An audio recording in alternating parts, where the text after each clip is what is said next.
एक चीज़ बताना चाहूँगा जो भाई ने बताया, वाक़ई एजेंटी बहुत ख़तरनाक चीज़ है। उसमें सबसे बड़ी शख्सियत जो सनी लियोन थी।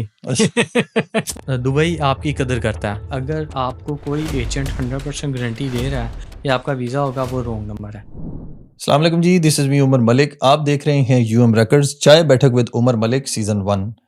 आप जिस एजेंट को ढूंढ रहे हैं या आप जिसके पीछे लगे हुए हैं या सोशल मीडिया पे सारे लोग जिसके पीछे भाग रहे हैं, आज उस एजेंट को मैंने पकड़ लिया है और पकड़ा भी रंगे हाथों है। और अल्हम्दुलिल्लाह। सीन सबसे बड़ा ये है, इंटरेस्टिंग स्टोरी ये है कि मैं उसका तारुफ कराने से पहले ये बताऊं कि कभी वो एक मुल्क में होता है, कभी वो एक मुल्क में होता है। मुझे समझ ये नहीं आ रही भाई वो करना क्या चाह रहे हैं। लोगों को लेके भी जा रहा है या सिर्फ वो ये हो गया या वो हो गया। लेकिन या खुद ही ट्रैवल उनसे कर रहे पूछते हैं हैं। कि वो ट्रैवलिंग किसी और को भी करवा रहे हैं या नहीं करवा रहे। तो मेरे साथ जो इस टाइम पे स्टूडियो में मौजूद हैं, एनीवे छोटी सी एज में बहुत सारी कामयाबी हासिल करने वाले अल्हम्दुलिल्लाह। और सोशल मीडिया के प्लेटफॉर्म इंस्टाग्राम टिकटॉक पे छाए हुए हैं इस वक्त। और एक ऑफिस उनका बेलारूस में है, एक दुबई में है, एक पाकिस्तान में है और लोगों की बहुत सारी मदद करते हैं सफ़र में। तो अल्हम्दुलिल्लाह। देखा जाए तो एज छोटी है लेकिन काम बड़े हैं, क्योंकि एजेंटी फील्ड, ये जो ट्रैवल एंड टूरिज्म की फील्ड है, बेसिकली ये बहुत इस वक्त नेगेटिव लोग बीच में इन्वॉल्व हैं। लेकिन उनके अंदर रह के एक पॉजिटिव काम करना, इतनी दयानतदारी के साथ काम करना, पता नहीं कर भी रहे हैं या चले इनसे पूछते हैं। एनीवे मेरी मुराद बिलाल कंबो भाई, जो कि भाई भी हैं, दोस्त भी हैं, एक बहुत अच्छी शख्सियत हैं। He is a very positive guy. तो इनसे पूछते हैं कि इनके सफ़र का आगाज़ कहाँ से हुआ, इनका तारुफ लेते हैं, प्रॉपर इनको देखते हैं कि ये वो वाले एजेंट है जो पैसे लेके भाग जाते हैं या ये कौन से एजेंट है जो काम कर रहे हैं। जी बिलाल भाई, आप कैसे हैं? खैरियत से हैं? अल्हम्दुलिल्लाह जनाब, आप सबसे सुनाओ। पहले आपसे सवाल ये है कि आप अपना इंट्रोडक्शन करवाएं। आप कहाँ से हैं और दुबई में आपको कितना टाइम हो गया? अल्हम्दुलिल्लाह मेरा जो फ़र्स्ट ऑफ़िस है लाहौर में, हम्म, और जो मेरी रेज़िडेंसी है वो भी लाहौर की है, हम्म, और सिटीज़न पाकिस्तान। और सेकंड ऑफ़िस जो आप कहें कि दुबई में, जैसे कि आपने हम्म, बताया, और लास्ट ऑफ़िस बेलारूस यूरोप में। तो दुबई जो है 2019 से हम्म, बेसिकली मेरा तो आगाज़ हुआ, आप कह सकते हैं। लेकिन मैं एक चीज़ बताना चाहूँगा जो भाई ने बताया, वाक़ई एजेंटी बहुत ख़तरनाक चीज़ है।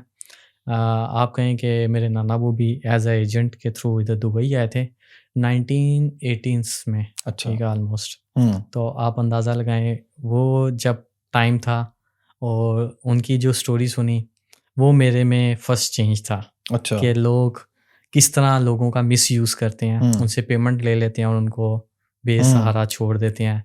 जॉब का लालच दे के या आपसे पेमेंट लेके ले लेते तो हैं, आपको छोड़ देते हैं। वो मेरे में बहुत अच्छी चीज़ हुई कि मैंने इसे पॉज़िटिव लिया, हम्म, ठीक है? मैंने कहा कि नहीं, लोगों के सामने चीज़ें लानी हैं। हम्म, अगर मैं खुद दुबई ट्रैवल कर रहा हूँ, तो दुबई के हवाले से पॉज़िटिव चीज़ें बताऊँ। हम्म, अगर जर्मनी हूँ, जर्मनी की पॉज़िटिव चीज़ें बताऊँ। अगर बेलारूस में हूँ, तो बेलारूस की पॉज़िटिव चीज़ें बताऊँ। हम्म, कुछ क्या होते हैं, जस्ट आपसे पेमेंट ले ली, हम्म, अपना काम निकाला, खलास। हम्म। तो पहली बात तो आपका आप जो मुझे जो दूसरी सबसे पहली, एक तो वो आपका इंट्रोडक्शन हो गया, दूसरा हुँ। ये बताएं कि आप सबसे पहले दुबई में आके कहाँ से सफ़र स्टार्ट किया? आते साथ तो कोई भी बिजनेस नहीं नहीं, नहीं, करता। नहीं, जॉब अल्हम्दुलिल्लाह। किया आपने तो अल्हम्दुलिल्लाह मैंने किस फील्ड में जॉब की? किया, जॉब करने के बाद जॉब कहीं के मैंने अच्छा एक्सपीरियंस लिया। हम्म, अल्हम्दुलिल्लाह जो मेरे बॉस थे, वो आप कह लें मार्खोर का तो आपको पता जी होगा। जी, जैसे वो मार्खोर जानवर है, सेम एज़ इट इज़ वैसे मेरे बॉस थे। अच्छा, छुप के रहना लेकिन काम बहुत बड़े। काम बड़े बड़े करने, तो अच्छा, अल्हम्दुलिल्लाह शोफ़र सर्विसेज़, हम्म। उसके शोफर को अलावा थोड़ा एक्सप्लेन करेंगे कि ये? शोफ़र बेसिकली कहा जाता है रेंटा कार। अच्छा, रेंटा कार को इन शॉर्ट में एक्सप्लेन किया जाए तो उसमें हम आपको ड्राइवर देते हैं, पिक एंड ड्रॉप देते हम्म, हैं, होटलिंग देते हैं। उसके अलावा आपको फॉर एग्ज़ाम्पल मैं आपको मिसाल देता हूँ, हमने सबसे बड़ा प्रोजेक्ट जो किया था उसमें एफ़ा था, एफ़ा फ़िल्म हम्म, फेयर अवार्ड्स। फ़िल्म अच्छा, फेयर अवार्ड्स में आपको पता होगा पाकिस्तानी एक्टर्स काफ़ी एक्टर आते हैं। एक्ट्रेसेस आते हैं तो जी। अल्हम्दुलिल्लाह उसमें सबसे बड़ी शख्सियत जो सनी लियोन थी। अच्छा, अच्छा, उसको भी हमारे जो आप जीएमसी का ज़िक्र कर रहे थे, वो हाँ, जीएमसी गाड़ी उनको अच्छा, वो प्राइवेट तौर उनको पर दी गई प्राइवेट थी। तौर पे, तो इस तरह की जो हमने डाउनटाउन में उनको होटल्स प्रोवाइड किए थे। हम्म, बेसिकली एक हब था हम्म, जिसमें हम ट्रैवल एंड टूरिज़्म भी कर रहे थे, उनको वीज़ास प्रोवाइड करते थे। उसके बाद उनको रेंटा कार जो गाड़ी GM यानी BM मर्सिडीज इन होती शॉर्ट थी ना, ये कि आपकी जो जर्नी स्टार्ट हुई वो जॉब से स्टार्ट हुई, जॉब से हुई तो आप अल्हम्दुलिल्लाह। किसी के एजेंट के हाथ चढ़े थे? नहीं, एजेंट के हाथ नहीं, लेकिन जो हम आउटसोर्स काम करवा रहे थे, जो एजेंट्स हमें अप्रोच करते थे कि हम आपको डन बेस पे वीज़ा देंगे। दुबई का?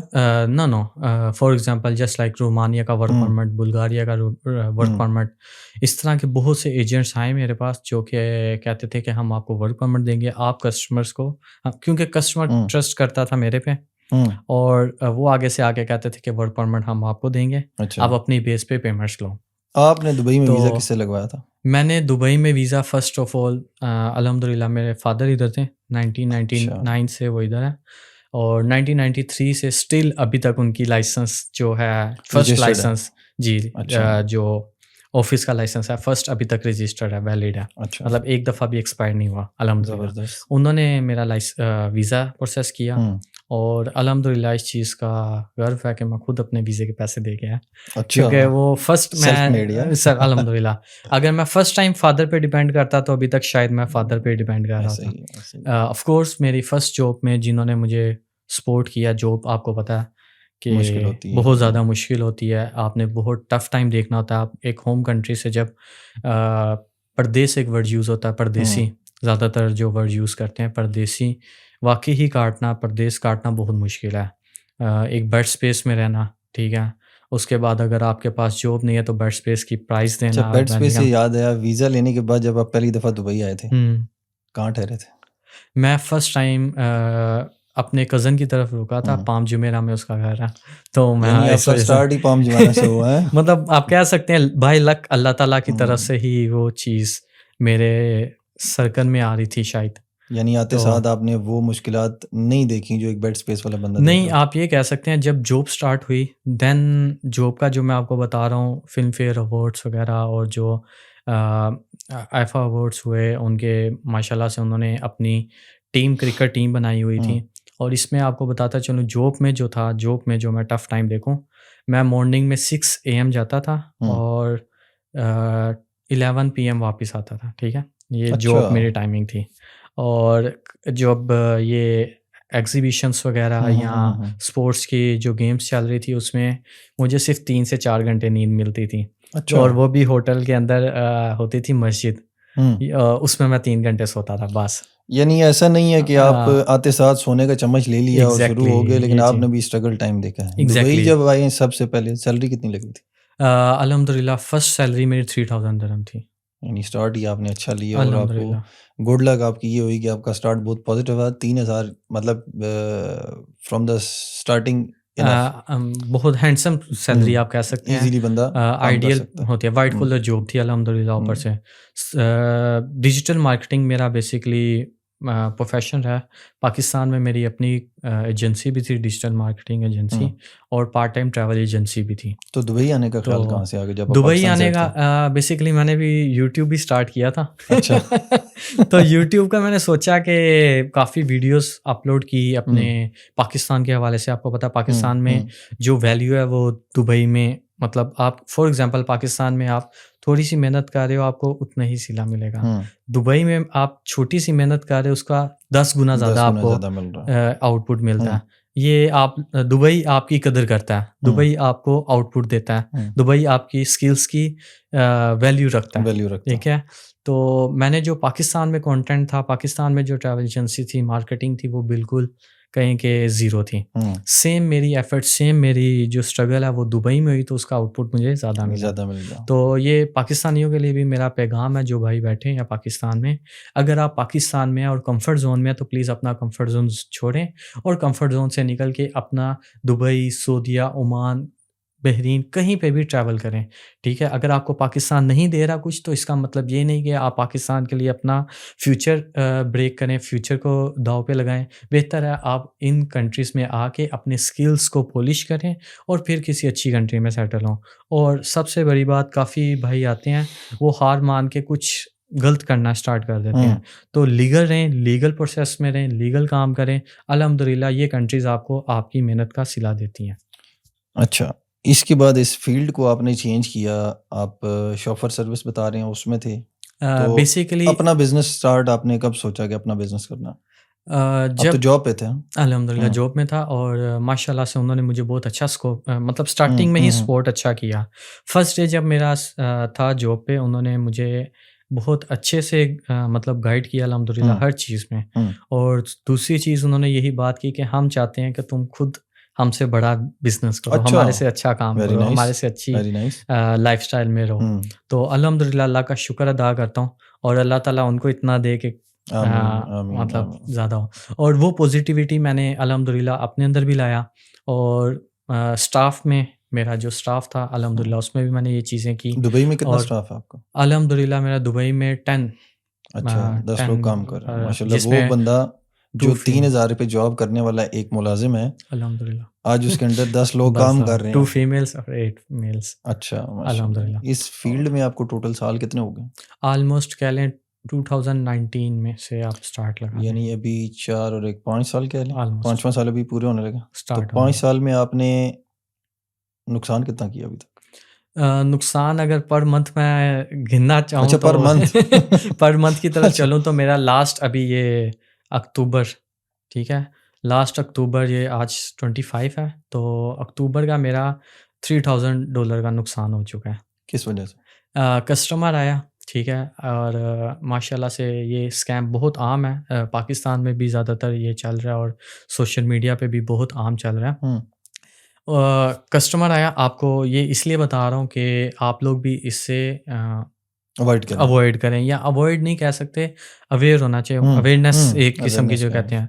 तो कस्टमर आया, उसने कार्ड से पेमेंट की, मैंने अपने अकाउंट से उसकी 6500 की स्टार्टिंग टिकट्स की, जो कि मिनिमम 2 कंट्रीज़ की थी। उसके बाद उसने वापस रिटर्न दुबई की भी करनी थी। हुँ, 6500 की मैंने टिकट्स की। टिकट्स करने के बाद उसको और पेमेंट डिमांड की, तो उसने कहा मेरे पास और नहीं है, मैं रिटर्न आके आपको पे करूँगा। एज़ अ गारंटी तौर पर उसने सामने वाले ऑफ़िस का अपना रेफ़रेंस दिया कि मेरा सामने ऑफ़िस है।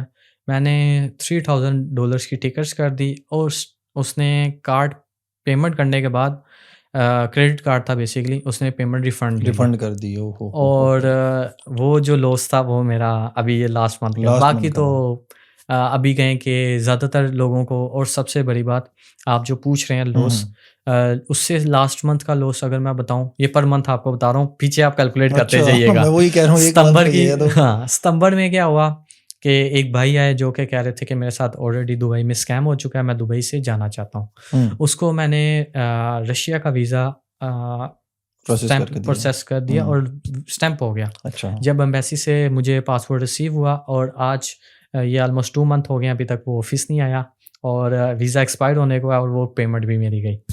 अच्छा, और वो जस्ट भी आपने अपने ज़िम्मे ले अपने लिया। ज़िम्मे लिया, क्योंकि वो कुछ कस्टमर्स कहते हैं हमारे पास पेमेंट नहीं है, हम आपको आफ्टर 2 मंथ्स या 1 मंथ में हुँ, पेमेंट हुँ, दे हुँ। के हम आपको पासपोर्ट ऑफ़िस से कलेक्ट कर लेंगे।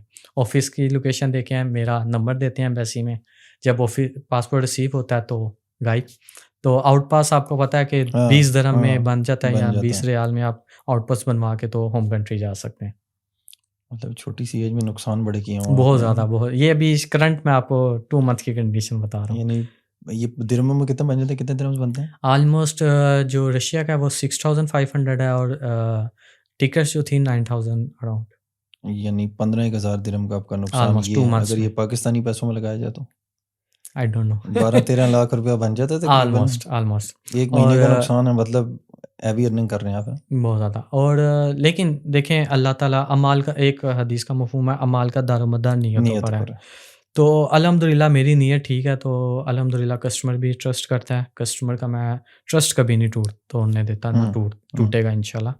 तो मैं यही चाहूँगा कि अगर हम कस्टमर पे ट्रस्ट करके उसका ये प्रोसेस करते हैं, तो जो एजेंट्स होते हैं फिर वो उनके साथ सही करते हैं, जो एजेंट्स पैसे लेके हुँ, भागते हैं। तो मुझे कभी-कभार फ़ील होता है कि अगर इसके साथ गलत हुआ तो इसने भी कुछ गलत करने की कोशिश की कोशिश होगी, की या होगी। इसकी नीयत इस तरह की होगी, या इसने हुँ। कुछ सोचा होगा। इस तो फ़ील्ड को समझने में कितना टाइम लगा आपको? मैक्सिमम 2 ईयर, मतलब मैं और अगर फॉर अभी भी एग्ज़ाम्पल स्टिल। मैं न्यू हूँ, मेरी ये फ़ील्ड नहीं है। हुँ। So if I want to learn this क्या कहते हैं कि क्या प्रोसेस है? वीज़ा किस तरह प्रोसेस करना है? अमेरिका के, कनाडा के, जिस तरह आप all over the world deal कर चलें, रहे मैं हो। एक आपसे क्वेश्चन करता हूँ। फॉर एग्ज़ाम्पल हुँ, आप बताएँ दुनिया में कितनी कंट्रीज़ हैं? Around 200 plus. 200 हुँ, प्लस। तो आप सिर्फ़ कनाडा और यूएस इसको आप अगर मतलब लर्निंग इस पे करें, रिसर्च करें इसके प्रैक्टिस नहीं रिसर्च मतलब इन शॉर्ट फॉर एग्जांपल आप कहें कि जस्ट यूएस का वीज़ा है ना, लोगों को ज़्यादातर मालूम है B1 B2 खलास, वो नथिंग एक एल्स फॉर्म है एज अ टूरिस्ट। D61 के कौन सा जी फॉर्म है D160 फॉर्म फिल करें D160 आप, B1 B2 अप्लाई करें खलास। लेकिन उसके बाद अगर आप चलें तो D1 भी है, F1 भी है, उसमें कैटेगरीज आ जाती हैं। डिफरेंस क्या आ जाता है इनमें? इसमें होता है बेसिकली आप जैसे आप एक तो है टूरिस्ट पर्पस पे जा रहे हैं, एक मेडिकल पर्पस पे जा रहे हैं, थर्ड आप अगर कोई स्किल्स बेस पे जा रहे हैं कि आप अपनी जाके उधर स्किल्स डेवलप करेंगे, थर्ड आ जाता है आप कोई कोर्स करना चाह रहे हैं। ठीक है, इस तरह के ये कैटेगरीज हैं। यानी क्वालिफाइड लोगों के लिए भी ऑप्शंस उन्होंने रखी हुई हैं। Exactly, of course. अगर फॉर एग्जांपल मैं अब यूरोप की आप बात करूं तो यूरोप में हर मंथ मेरी कंपनी की तरफ से ग्रुप निकलते हैं। नेक्स्ट ग्रुप जो मेरा स्पेन और स्विट्जरलैंड में है। स्विट्जरलैंड आपको पता है माशाल्लाह से फिल्म भी शाहरुख खान की बहुत मशहूर थी। तो अब इसमें क्या है, इसमें 5 कैटेगरीज आ जाती हैं। एक आप मेडिकल बेस पे जा सकते हैं, एक टूरिस्ट बेस पे जा सकते हैं, एक स्पॉन्सर बेस पे जा सकते हैं, फिर मतलब और भी बहुत ज़्यादा चीज़ें मैं बताना चाहूँ। स्पोर्ट्स आपको पता होगा, अभी रिसेंटली जर्मनी और फ्रांस का मैच हुआ फुटबॉल का, तो ये भी चीज़ें आ जाती हैं। फिर उसके बाद वर्क परमिट आ जाता है। ये 5 टाइप्स हैं। फिर अभी और आगे चलें तो स्टूडेंट वीज़ा आ जाता है, लैंग्वेज कोर्सेज आ जाते हैं। ये मिनिमम आपको मैं बता रहा हूँ। ये सारे आप डील कर रहे हैं? अल्हम्दुलिल्लाह नहीं, मैं ज़्यादातर जो एज अ मेरा प्रोफेशन में देखा जाए तो मैं जस्ट टूरिस्ट यानी कोई बंदा इस से रिलेटेड अगर इन्फॉर्मेशन लेना चाहे तो आप उसे गाइड कर सकते हैं। इन्फॉर्मेशन में मैं गाइड करता हूँ, फ्री कंसल्टेंसी में देता हूँ अल्हम्दुलिल्लाह। आपको कोई भी इंफॉर्मेशन चाहिए, ये ऐसा तो नहीं है सिर्फ यहाँ पे वीडियो पे आप कह रहे हो तो बाद में बंदा आए तो चार्ज करना? डेली बेसिस पे मैं लाइव भी आता हूँ। कोई भी ऑडियंस देख रही है, बिलाल कंबू टिकटॉक पे फॉलो कर लें। मैं डेली बेसिस पे लाइव आता हूँ। 1 आवर का सेक्शन होता है जिसमें 30 मिनट मिनिमम बैठा जाता है। As a human being possible नहीं है आप हर क्वेश्चंस का आंसर दे सको, तो 30 मिनट्स मिनिमम मैं टिकटॉक पे लाइव बैठता हूँ। डेली बेसिस पे कुछ भी क्वेश्चन है, फ्री कंसल्टेंसी, आप जो मर्जी पूछें। आपको वर्क परमिट की चाहिए, मेडिकल की चाहिए, स्टूडेंट की चाहिए, टूरिस्ट बेस पे चाहिए, स्पोर्ट्स के आगे जो एग्जीबिशंस आ रही हैं या कोई इवेंट आ रहा है उसकी मैं डेली बेसिस पे फ्री कंसल्टेंसी देता हूँ। खुद कितने मुल्क आप विजिट कर चुके हैं? अल्हम्दुलिल्लाह 10 to 12, बिकॉज एज आप कहें कि बिजनेस मैनेजमेंट में रहना और ट्रैवलिंग करना बहुत मुश्किल हो जाता है। कुछ कंट्रीज़ के इवन के कस्टमर्स आते हैं, हम आपको पे करते हैं, आप हमारे साथ ट्रैवल करें, तो वो भी मैं एक्सेप्ट नहीं कर पाता। यानी फ्री के खाते आप एक्सेप्ट नहीं कर रहे? नहीं नहीं एज पॉसिबल नहीं है ना, बिकॉज एक तो लाहौर में ऑफिस जो है उसका बहुत प्रेशर होता है। यूएई में जो आप कहें तो मेरा एक उमर क्वीन में ब्रांच है, एक दुबई शरफ डीजी पे है, तीसरी अल्हम्दुलिल्लाह चलो आपके इधर ही बता देता हूँ वीडियो में, अजमान में ऑफिस ओपन हो रहा है। अच्छा, इंशाल्लाह तो प्रेशर बहुत ज़्यादा होता है। आप नहीं कर सकते इतना ट्रैवलिंग में, या इतना मतलब आप कस्टमर से दूर नहीं रह सकते। जैसे आप कह रहे हैं एजेंट को मैं पकड़ के लाया हूँ तो किसी पे ट्रस्ट नहीं कर सकते आप पीछे। चलें एक और बता देता हूँ, कस्टमर के हवाले से भी मेरा जो स्टाफ था उसने भी ऐसे किया, पेमेंट्स वगैरह ली, मुझे कहा वालदा की तबीयत ख़राब है, मैं पाकिस्तान जा रहा हूँ। ट्रस्ट कस्टमर पे भी आप ट्रस्ट, वो अपना स्टाफ पे भी कई दफ़ा जो स्टाफ होता है आप उस पर भी ट्रस्ट नहीं कर पाते। बहुत कम ऐसा होता है कि आपको कोई लॉयल स्टाफ मिल जाए। तो पाकिस्तान वाले लोग जितने भी देख रहे हैं, तो उन्होंने अगर आपको अप्रोच करना हो, आप दुबई के नंबर पे मिलेंगे या लाहौर के नंबर पे मिलेंगे? बेसिकली कुछ अब टाइमिंग हम सेट करें, कुछ डेट सेट करेंगे जिसमें 3 डेज़ लाहौर ऑफिस में, 3 डेज़ यूएई और 3 डेज़ बेलारूस। तो जो भी मिलना चाहेगा उसमें हम 1 मंथ में टाइम शेड्यूल करेंगे। अगर कोई अप्रोच करना चाहता है तो सेम एक ही मेरा नंबर है पूरे सोशल मीडिया प्लेटफॉर्म्स पे, उस पे पाकिस्तान का नंबर है या दुबई का नंबर है? दुबई यूएई का नंबर है मेरे पास। कोई भी अगर अच्छा, ये अच्छा हुआ आपने बहुत अच्छा क्वेश्चन किया। लास्ट मेरे पास काफ़ी कस्टमर्स पाकिस्तान, इंडिया से आए ऑफिस में, जो कि ट्रैवल करके आए विजिट वीज़े पे, और मुझे आके इनवॉइसेस दिखा रहे हैं कि आपके नाम से हमसे पेमेंट ली गई है। और ऑलरेडी मैंने सोशल मीडिया पे ये वीडियोस अपलोड की हुई हैं। किसी ने भी पेमेंट देनी है, मेरे ऑफिस में आके पेमेंट दे या मुझे मिल के पेमेंट दे, आप पेमेंट ऑनलाइन ट्रांसफ़र ना करें। अच्छा, ये भी चल रहा है कि आपके नाम पे ऑलरेडी पेमेंट्स जा चुकी हैं बहुत ज़्यादा। जब बेलारूस में था ऑलमोस्ट उनके लाइसेंस रिन्यूअल के लिए मैं गया हुआ था, तो मुझे 15 डेज़ उधर स्टे हम्म, रहा मेरा। 15 डेज़ में ऑलमोस्ट मेरे पास जो केसेस आए थे 35 प्लस केसेस आए थे जिन पे ऑनलाइन उन्होंने पेमेंट्स ट्रांसफ़र की हुई कितनी थी। कितनी payment transfer? Minimum Pakistani 10,000, India का 20,000। यानी for the booking and appointment इस तरह या कह सकते हैं। एज अ जस्ट वो कहते थे कि आप आपकी एम्बेसी फीस आप पे हाँ, करें, बाकी आप वीज़ा लगने बाद के में बाद भेजो पेमेंट वही दें। जो। अच्छा, ये और डन बेस वाला क्या चक्कर होता है? ये जो आजकल पाकिस्तान में एक वो एक बीमारी कह लो, क्योंकि पाकिस्तान से भी लोग देख रहे होंगे हमें, हुँ। ये जो एक खास बीमारी है कि डन बेस पे कर दो, ये डन बेस होता भी है या नहीं? ये आपने पाकिस्तान का नाम लिया है, मैं हम्म, पाकिस्तान के हवाले से नहीं बात करूँगा। ओवरऑल यूरोपियन, यूएस, कनाडा में जो पाकिस्तानी नेशनैलिटी के भाई बैठे हैं, उनसे भी ये रिक्वेस्ट है कि डन बेस वर्ड ना यूज़ किया करें। ज़्यादातर वो डन बेस यूज़ करते क्या हैं। होता क्या है डन बेस? मैं वही बताने हम्म, लगा हूँ, कहेंगे कि हम तो यूरोप में बैठे हुए हैं, हम्म, आप हमें पेमेंट गारंटी तौर पर रखवा दो। फॉर एग्ज़ाम्पल मेरा आपका भाई अब्दुल्ला, हम्म, फॉर एग्ज़ाम्पल वो यूरोप में है, वो हम्म, कहेगा कि फॉर एग्ज़ाम्पल अमाउंट बता सकता हूँ हाँ मैं इधर हाँ हाँ मसला हाँ तो हाँ, $25,000 आप मुझे अमाउंट दे दो। $25,000 मेरे पास फ्रांस में, पेरिस में पड़ी हुई है। आपने मुझे पेमेंट दे दी, जब मेरा भाई इधर आएगा, मैं आपको दुबई में ट्रांसफ़र कर दूँगा। या डन बेस एक और चीज़ होती है कि आपका वीज़ा लगेगा, वीज़े के बाद आप पेमेंट ले सकते हैं। हम्म। 2 तो से ये 3 डन चीज़ें। बेस होता भी है? ये मतलब कोई ऐसा आपका सीन आपने देखा है, कोई काम ऐसा किया हो किसी ने डन बेस पे? नहीं, एजेंट्स होते हैं जो हम्म, कि इस तरह का वर्ड यूज़ करते हैं और लोगों से पेमेंट लेके भाग जाते हैं। तो एम्बेसीज अभी में कोई ऐसा होता है कि डन बेस? एम्बेसी में ऐसा कुछ भी नहीं है। किसी एम्बेसी में किसी का रेफ़रेंस नहीं होता। एम्बेसडर की अल्हम्दुलिल्लाह सैलरी ही सैलरी मिनिमम $20,000 होती है। वो कभी अच्छा, ऐसा उसको ऐसा जरूरत कोई ही नहीं है, काम नहीं। उसको ऑलरेडी मिल रही है एग्ज़ैक्टली चीजें हैं। टू द पॉइंट वो अपना काम करेगा और वापस जाएगा। और आपको क्या लगता है किसी भी इन्वेस्टर के ऊपर इंक्वायरी नहीं बैठेगी? किसी भी यानी इन्वेस्टर अंडर पे टेबल चेक एंड कोई लेन देन रिश्वत नहीं कुछ भी होता, नहीं है? कभी भी नहीं होता। किसी भी दुनिया में नहीं होता। किसी भी एम्बेसी में नहीं होता।